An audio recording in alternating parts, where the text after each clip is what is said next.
আরও একটি তপ্ত দিনের শুরু। এখন আর সকাল হচ্ছে না, ডাইরেক্ট দুপুর হয়ে যাচ্ছে। ছাদ বাগানের ডালিম মনে হচ্ছে পাকার মতো হয়ে গেছে। তো ছোট ছোট আরও কয়েকটা বেশ হয়েছে দেখছি।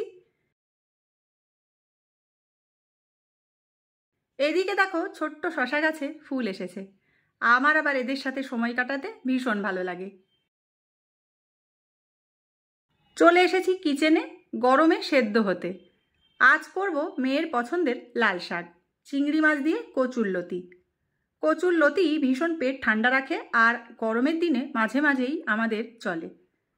এরপর মাঝে একটু ব্রেকফাস্ট, আমার তো সেই ঘিসা পিটা ব্রেকফাস্ট। এরপর লাল শাকটা ভাজলাম বাদাম আর নারকোল দিয়ে। তোমাদের এটা কেমন লাগে?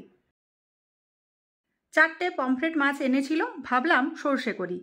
তারপর মনে হলো নারকোল রয়েছে, তাই নারকোল দিয়েই বানাই। তাই নারকোল পমফ্রেট করে নিলাম। এই ছিল আজকের থালি।